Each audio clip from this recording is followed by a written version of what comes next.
December of 2020 has been kind of a rough month for everybody. There's been the COVID stuff, the not getting to see family and friends at the holiday stuff, in some cases having to see family at the holiday stuff, whatever your life may be like. And of course, nobody wants to freeze their butt off every time they try to go outside, especially during a pandemic, when we have nothing else to do except watch Julie and the Phantoms over and over on Netflix. But here's what was good about December of 2020. I read lots of books. I'm on break from school, so I didn't have a whole lot else to do, and thankfully I had a nice stockpile of books to start on. So here are the 8 books I read in December of 2020. I'm going to be talking a little bit about what is in them. I'll try not to give spoilers, but some people consider spoilers to be anything that is not on the back cover of the book. So if you're one of those people, just let this video play in the background so I can get the views. Thanks so much. I really appreciate you. All right, so book number 1 that I read in 2020 was The Midnight Bargain by C.L. Polk. This is a fantasy novel that's set in a made-up universe that's similar to Victorian England, but with magic. And it's actually not called England. The countries are totally made up. They're called by different names in these books. And something that's interesting about this book is that magic is kind of harnessed by working with spirits and allowing them to temporarily be inside your body for a little bit. And so for that reason, women are not allowed to work magic when they become old enough to bear children, because if they're pregnant and they're not aware of it, the spirit can get in and like possess the fetus. And that never ends well. We're shown a few examples of that in the book. However, as is pretty common in a patriarchal society, the solution to this very real problem is honestly very uncomfortable and painful for women. They are forced to wear a metal collar around their necks that prevents them from doing magic, but also just makes everything kind of terrible. Colors are not as bright, just everything, their senses are dull. It's just really awful. And of course, women with powerful magic abilities who might want to use them basically have to choose between using their abilities and having a family. And the protagonist, Beatrice, doesn't want to do that. She wants kids and a husband, but she also wants to use magic. I know, mind-blowing, right? And so within the book, she sets out on a quest to achieve both of those things. So I thought this book was a fun read. I really liked a lot of the details of the magical world. It was really unique and very different from anything I'd read before. I, of course, am a huge Jane Austen nut. If you know me in person, you probably are aware of this, so I thought that this was a really fun setting. And I liked Beatrice, I sympathized with her, I thought her character was pretty well written, and the spirit that she works with in many parts of the book is called Nady. And Nady is really fun because spirits oftentimes just want to experience the human world. And so Nady is obsessed with cake, which, I mean, who isn't, right? So every time Nady possesses Beatrice's body, it's like, Beatrice, give me cake, cake, now. And it's like all it can think about. And I was just like, same. Like, this is what I would do if I were a spirit who could possess people. I wouldn't like try to get power or anything. I'd just be like, give me as much cake as possible. Just give me all the cake. That's it. That's all I want. However, other than Beatrice and Nady, the characters in this book were not very interesting to me. Ianthe, who's the main love interest in the book, was the most perfect man I have ever seen in a book, to the point where he was really boring to read about. His only flaw is some slight sexist views that he had early on in the book, and of course Beatrice kind of sets him straight on that, and after that he's basically an angel. Like, he might as well go to heaven now. So I was not particularly interested in somebody like that. And then his sister Isbeta, who is supposed to be like a friend of Beatrice's, was a very difficult character to like because her motivations were kind of all over the place and it was difficult to understand them until kind of late in the book. And she kept making these like really honestly stupid decisions. I'm just like, girl, are you doing this again? Like, come on, Beatrice has put up with enough of your crap. Like, just leave her and your brother alone to smooch or something. And then the other secondary characters were like, okay, I guess. And the writing honestly came off to me, I could see how some people would like it, but it seemed to me as though the author was attempting to imitate Dickens or Austen and just not really doing it right.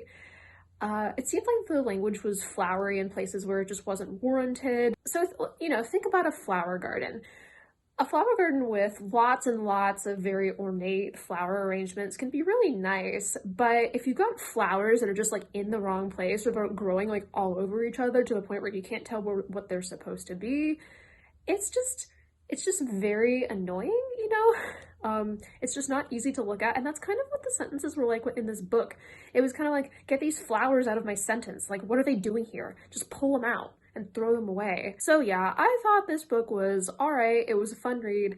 I'd give it 3 stars out of 5, which for me is just like a-okay.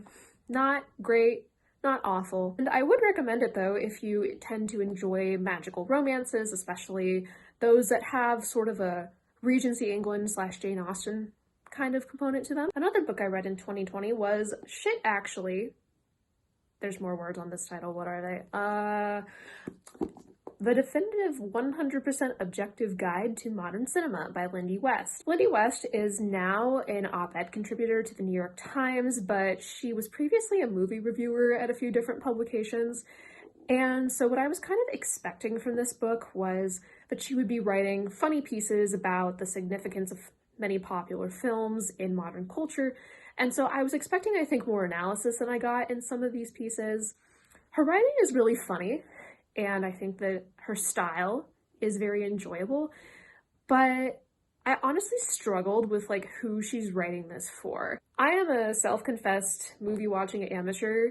I really don't know very much about movies because when I was a child, I literally like sat on my butt and read books and had to be forcibly coerced into doing anything else. And so I didn't watch a whole lot of these movies. I was familiar with about half of them, but it was kind of difficult for me to tell if West was trying to write for people who have seen these movies a million times or people who have never seen them. She would often use references within the essays, like she would refer to the characters by the actor's name rather than the character's name, and sometimes like interchange them.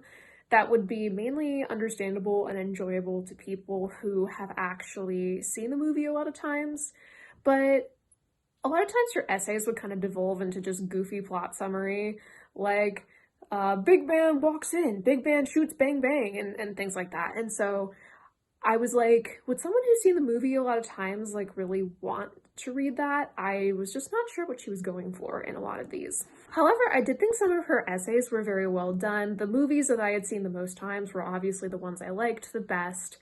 And occasionally she would have these passages that would just hit me really hard. In her essay on marriage, she has this paragraph that I'll read for you because I just thought it was really striking. The true work of love isn't staying together when things are perfect. It's staying together even when things are awful, weathering catastrophic mistakes, within reason, because, well, you decided to, and because you know the potential is as real as the now. It turns your partnership into something that grows instead of something that atrophies. You're promising another person, not just passion and love, but a safety net, some degree of stability and certainty in a fucking terrible world. You're saying, I promise I will stay with you, even if you suck for a while, an almost narcotic comfort that we all deserve. I don't dream of dying adorable. I dream of dying calloused and wise, of looking my husband in the eyes and saying, remember that thing we almost didn't survive? Aren't you so glad we did? I wanted a whole book of that, and I just got bang bang shooting. I do think she's a talented writer. I just think that this particular book wasn't for me, so I gave it 3 out of 5. I am really looking forward to reading some of her other books. She's written a couple of other books of essays that look more like the kind of thing I would want to read, so she's going on my list now. I guess that's some good that came out of this. This month I also read an anthology called An Indiana Christmas, edited by Bryan Furuness. This is a collection of, I don't know, like 30, 40 short stories and poems, essays that are by authors from Indiana. There's a pretty big variety of authors in this anthology. Some of the better known ones are Kurt Vonnegut, Booth Tarkington, who won a Pulitzer Prize back in the day, Gene Stratton Porter, James Whitcomb Riley, and then a few more. So I would also give this a 3 out of 5, but I mean, it's an anthology. Like, if you pick up an anthology of stories and works by different authors and you expect to absolutely love everything in there, then you're either a first-time anthology reader, much more optimistic than I am, or you just don't really know what an anthology is. So honestly, 3 out of 5 for an anthology for me really isn't that bad, because of course there's going to be things that I like less than others. So some of the really fun stories in this book that I liked were the one by Gene Stratton Porter, which is about a young girl whose brother is competing in a spelling bee held around Christmas time, and his girlfriend is competing in the spelling bee as well, and he expects to like do really well and win a prize for her, but then he gets really nervous because she starts to do really well too, and the teacher is just like going through the list of words and she can't find anything that both of them don't know, so she has to like pick out random books from the classroom. She gets out the atlas, she gets out the Bible, and I watched Kyla and the Bee too many times as a kid, so I thought that was hilarious. Gene Stratton Porter's writing is a little bit, let's say, overly sentimentalized for me, but I still thought that the story was very fun. There was also a feature kind of in the middle of the book of letters to Santa that had been sent to Santa Claus, Indiana, which is where all of the little kids' letters postmarked to Santa go at Christmas time. And those were super fun to read and very amusing. I think my favorite story in the book was Nanny Ann and the Christmas Story by Karen Joy Fowler. It's honestly more of like a horror type story, so if you're in the mood for that and not so much happy, jolly Christmas stuff, then I think you would probably like it too. It's about this family who leaves their 2 daughters at home with this woman named Ann, who I think they call her Nanny Ann. And Nanny Ann is telling them different stories, but the oldest daughter is beginning to suspect that Nanny Ann has something up her sleeve other than just like entertaining them and being at home with them. And it's quite a short story, so I won't say anything else, but I really liked the writing style in this one, and the story was just the right amount of creepy. So I would really like to check out some more books by Karen Joy Fowler. Next book I read was for a book club I'm in. It's called The Dutch House by Ann Patchett. I wasn't really sure how I would feel about this one because I attempted to read an Ann Patchett novel earlier this year and was not able to finish it because it was boring. But this book I actually really enjoyed. The titular Dutch house is the enormous house that the main character's family lives in.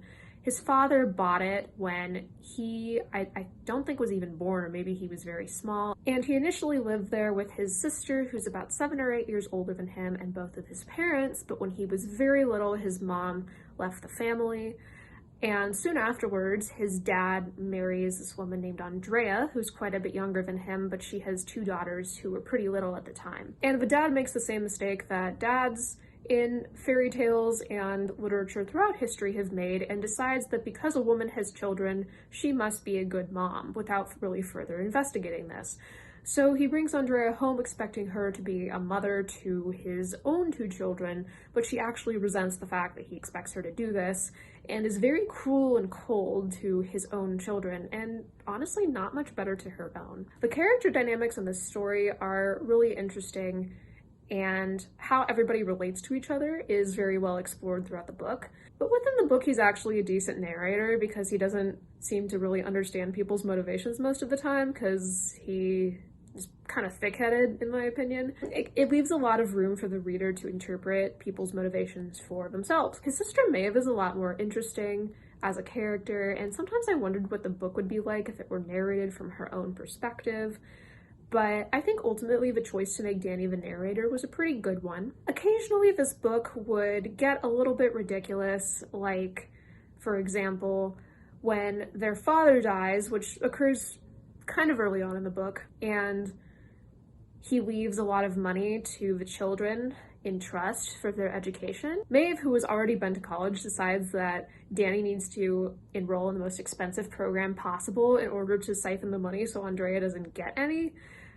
And that whole plot point is kind of silly, because Danny is like such a drip that he just sort of enrolls in medical school without even really wanting to, and just sort of flubs around medical school for a while, and it's like, dude, grow a spine, like, do real estate or whatever it is you want to do. But ultimately, I still really enjoyed the book, and although I didn't always like the characters, I liked watching them, which is really what literature is about, in my opinion.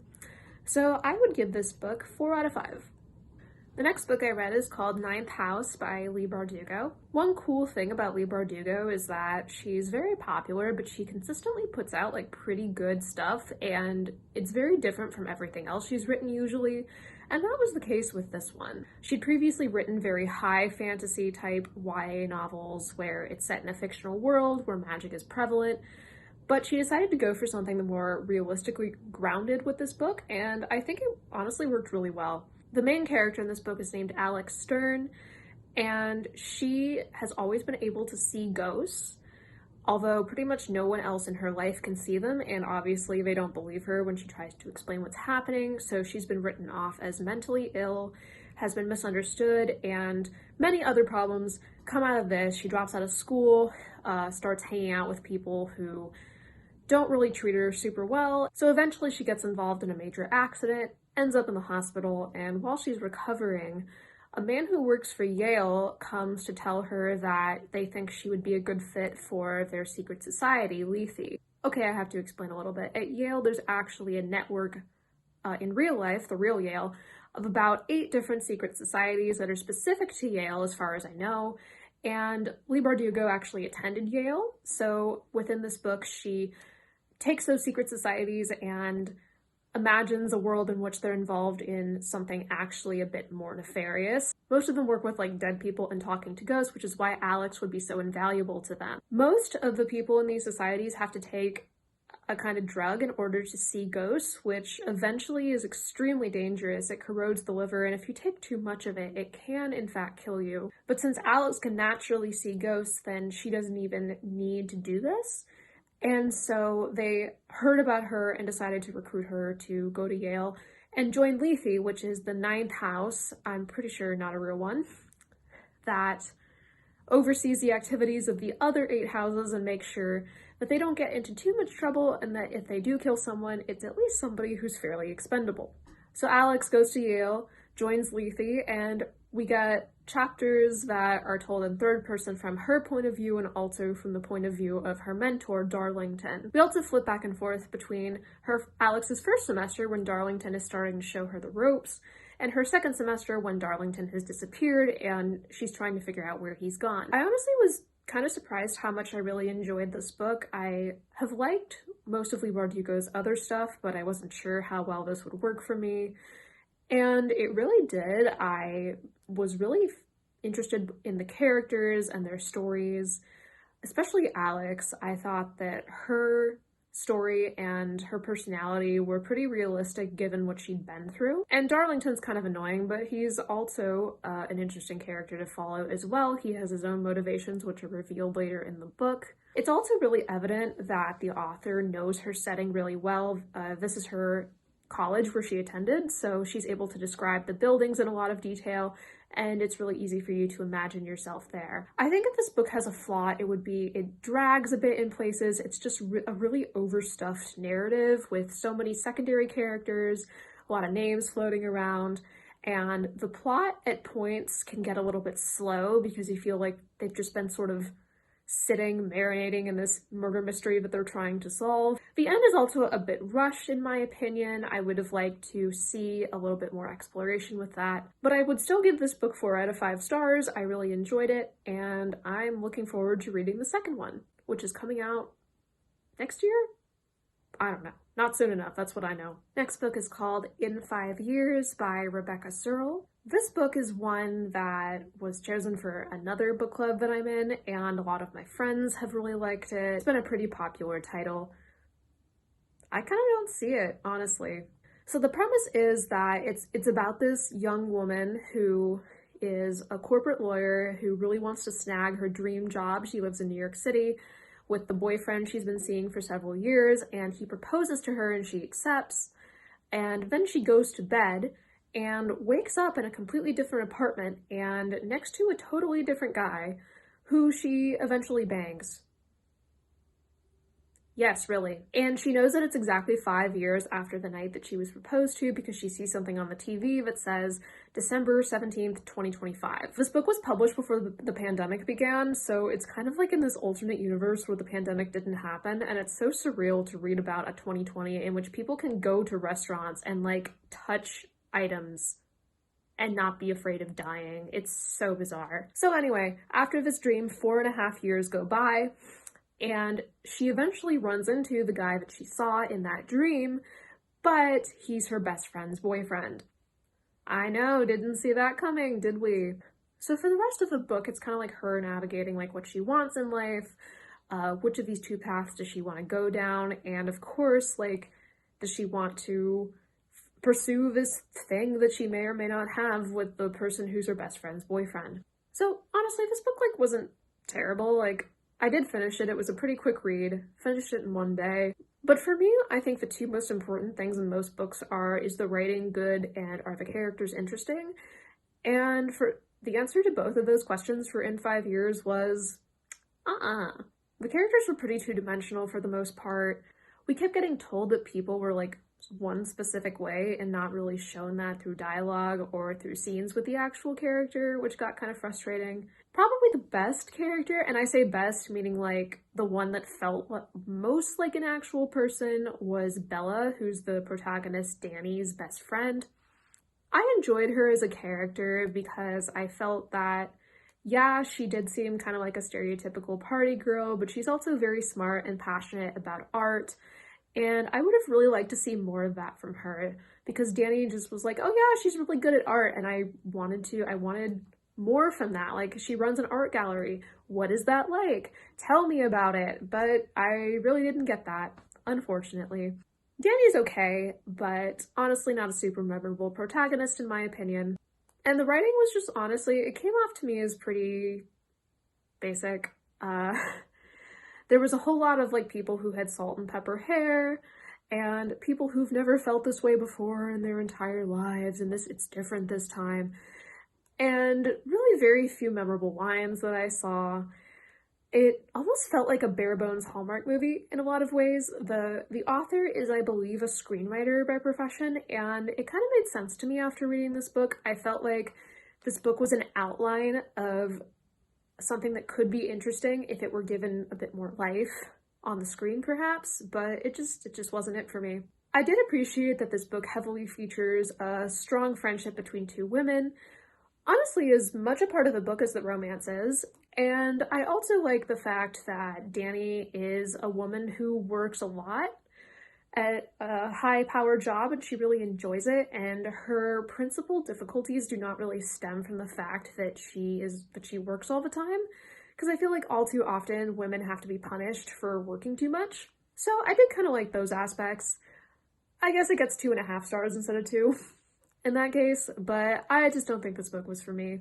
Next book is Come Tumbling Down by Seanan McGuire, which is the 5th book in her Wayward Children series. The first book is Every Heart a Doorway, so if you're new to the series, I would definitely recommend starting there. Although the way that the series works, it kind of allows you to jump in at different points. Books 1, 3, and 5 follow roughly the same characters with a continuous story. Books 2 and 4 are prequels about different characters and the worlds that they originally visited. This book is about a school for children who have traveled to magical worlds, and when they return to Earth, have a really difficult time reacclimating to our universe. And so they're sent to this school in order to learn how to live in the world again, although most of them are secretly hoping that they'll be able to go back to their own worlds if a door opens up for them to go. Book 5 kind of picks up a little bit after Book 3. One of my favorite characters in the series, Jack Wolcott, is returning from her own world, the Moors, and her sister Jill, who has been adopted by the vampire dictator of this world, wants to become a vampire herself so she can live forever, but her body has already died and been resurrected, which I guess in this world means you can't become a vampire because rules. However, Jack's body has never died, so Jill performs a body-swapping magical thing with Jack in order to be in her body so that she can try to become a vampire. Now, they're identical twins, so you'd think that this wouldn't be like a huge issue, but Jack has OCD, and so she's super, super bothered by the idea of her body being somewhere where she doesn't know where it's been, and she knows where her sister's body's been, which for her makes everything worse. So she goes on a journey with her friends from the school and her girlfriend, Alexis, in order to get her own body back and do something about her sister before she takes over the entire kingdom. Dictatory? I enjoyed seeing some of my favorite characters from this series again, and also some characters in previous books that I didn't like a whole lot were vastly improved upon, and I'm much more interested in their stories now, so that was a definite plus.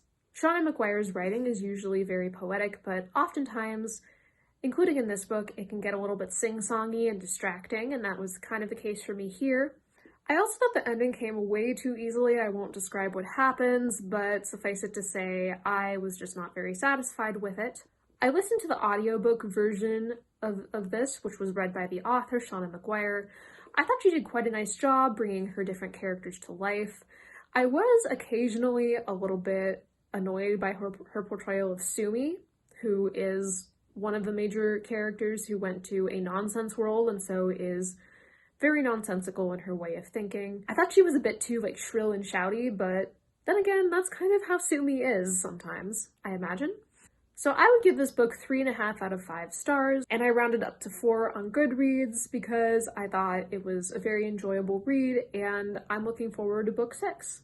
The last book I read in December of 2020, the last book in 2020 that I read, was There by Tommy Orange. This book is about several different Native American characters who all live in the Oakland area, and they're all attending a powwow. I'm interested in reading more Native American writers, and I'd heard really great things about this book, so I decided to pick it up. And I thought the writing was really excellent, the characterization was really sharp. I expected to meet a lot of these people on the street. They felt that real to me. However, I did have a few pretty significant issues with this book, one of them being that there just got to be so many significant characters that it was difficult for me to distinguish between them and figure out who was talking when. There were probably, 10 to 12 major characters. I honestly stopped counting after a while because it became difficult for me to keep track. I read the audiobook version, which might have contributed to that because it is a bit harder for me to keep complex storylines straight when I'm listening to them rather than reading them. But the writing was just so strong and the characters were very memorable, at least the ones that I could keep straight, which may be more of a me problem than a problem with the writer. So I'm gonna give this one 3 out of 5 stars, and I would still recommend it if you would like to read a really well-written and atmospheric book about Native American culture, especially Native Americans who live in cities and not specifically on a reservation. Interestingly, in this book, most of the time the characters refer to each other as Native or Indian, and they say anybody who says Native American is clearly not a Native or Indian person. So I found that pretty interesting as well. Oftentimes people don't agree on what name their group should be called, and so I thought that was well represented in this book. So those were the books I read in December of 2020. I will do another one of these book wrap-ups in January if I manage to finish any books. Here's hoping I will. Happy New Year and happy reading.